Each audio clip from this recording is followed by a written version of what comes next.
Hey, what's up, everyone? It's Hey John, and today I will be talking about the European energy crisis. And you're thinking, well, what does an energy crisis in Europe have to do with cryptocurrency? Well, let's get to it then.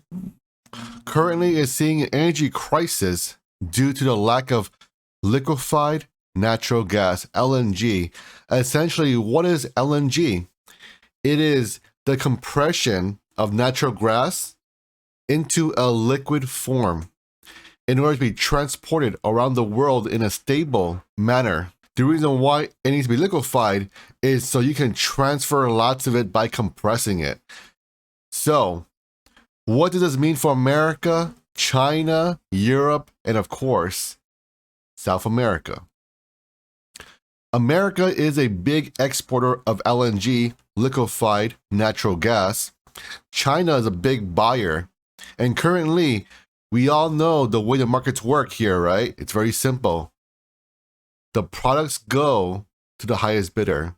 And currently, China is the highest bidder. They are stockpiling as much as they can because they think this year may be a cold winter. And what does it mean it's a cold winter? Well, that means you need more energy, more gas to make heaters for the homes to cool them off and warm them up here, right? And Europe is not paying as much for the LNG. And traditionally speaking here, Russia and Norway are big exporters to Europe. But even Russia is saying, you know what? I'm going to have to turn off the spigot here or reduce the flow to Europe to keep some more for myself because we're seeing as they say, a climate crisis here. And we're seeing more longer cold temperatures and more longer hot temperatures. And we see a increased dip in internal temperature. Well, that's going to increase the energy usage by many-fold here. And now we're seeing Europe starting to ration electricity usage. And again, you're wondering, what does this have to do with cryptocurrency? Well, as you know, most cryptocurrency is currently being mined, right? But the only good thing about cryptocurrency is that it's decentralized. So what does this mean here?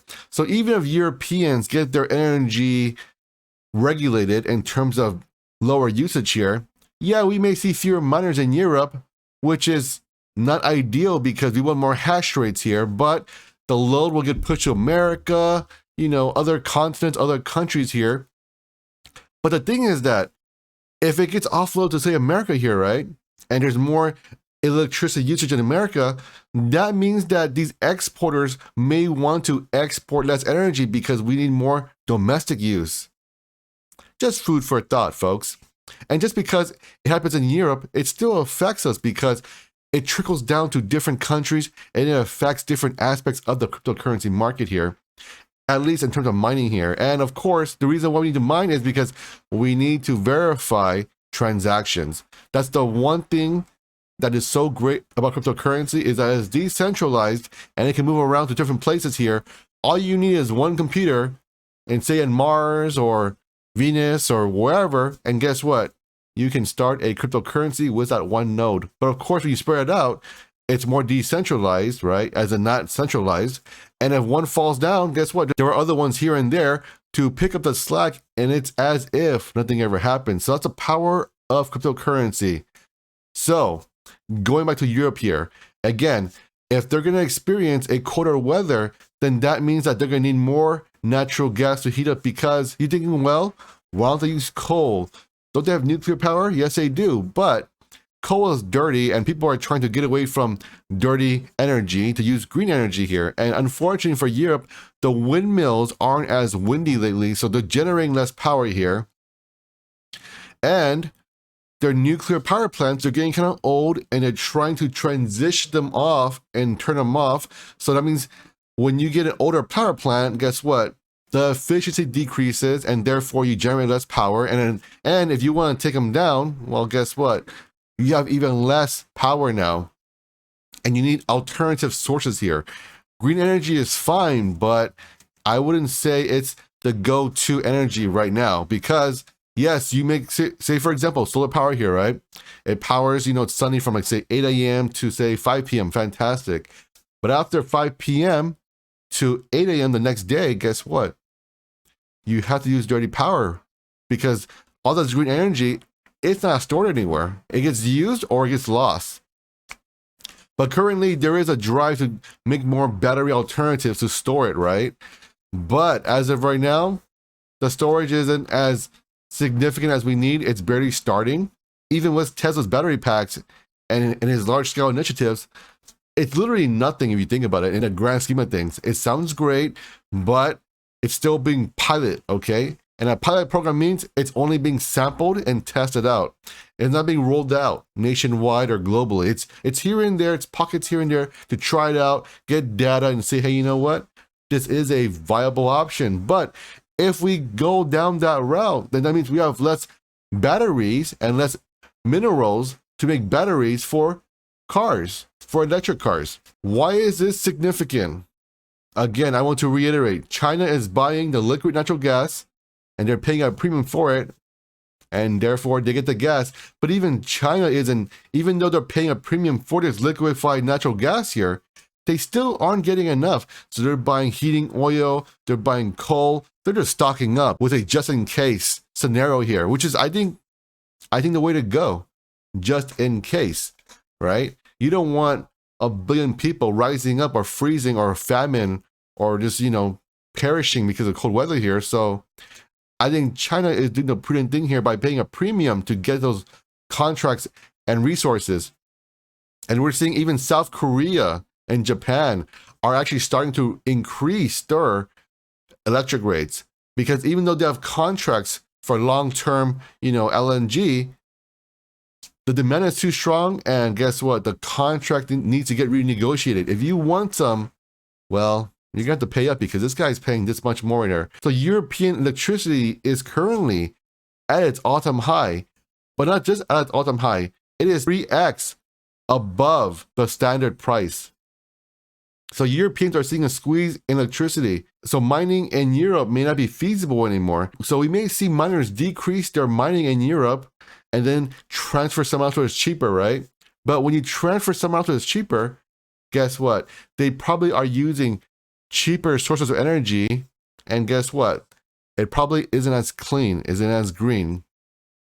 So if it's not clean or as green, then that means people will not be able to adopt Bitcoin or cryptocurrency in general here, because there is a push to go green and have zero emissions and carbon neutral, so Bitcoin and cryptocurrency can be and look sustainable. Because if you want to be the future currency of the world, you need to be sustainable and you need to prove it.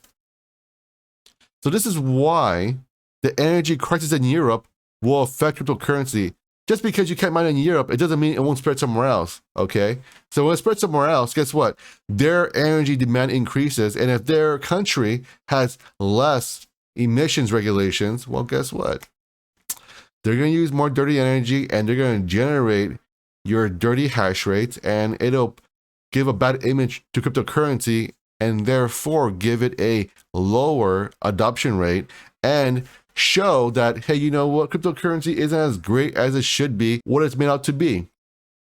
And again, cryptocurrency is currently in the infant stage, so every action needs to be done well and high, because as they say, you can only make a first impression once. You want to set a good impression, because that's what it is right here, right?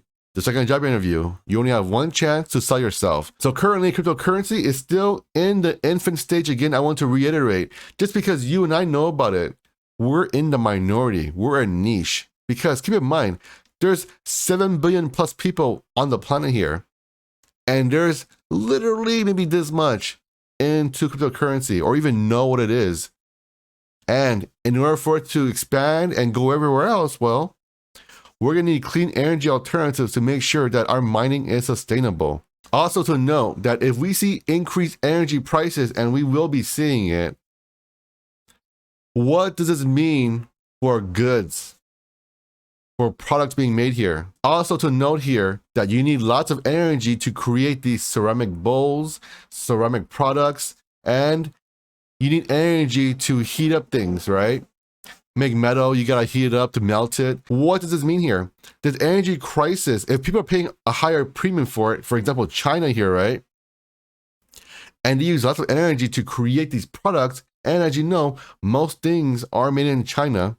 So, and then they export it out to the world.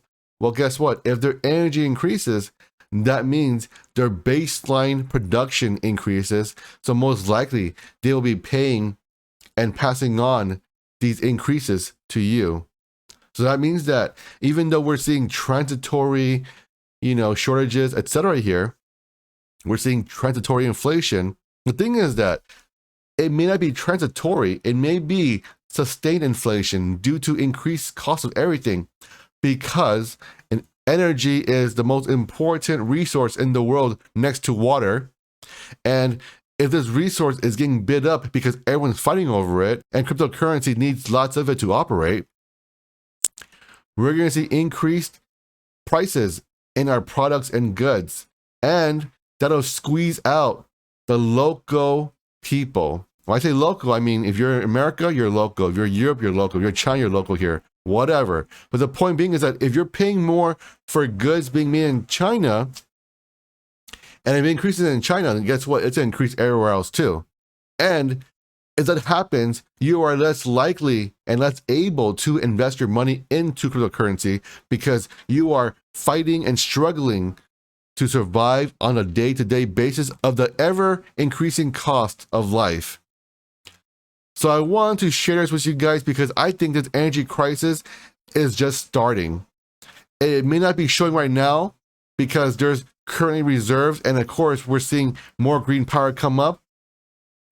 But I believe in the near term, in the future coming up this winter here and moving on, I think we're going to start to see some more increased prices. And people are going to say it's transitory, it's going to say it's inflation.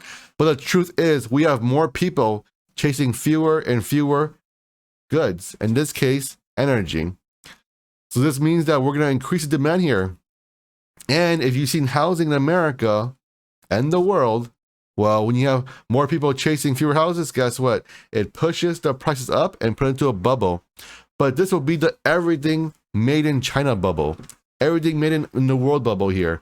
And the thing is that can everything increase in price, but yet your wage stay stagnant? Well, that is called stagflation. And my friends, that is a terrible thing to see, and nobody wants to live through it here. It's Hey John. I thank you guys for watching my video. If you're a new viewer, please subscribe and hit that notification bell. If you're a returning viewer, please hit the like button. And most importantly, have an awesome day, and I'll catch you on the next one.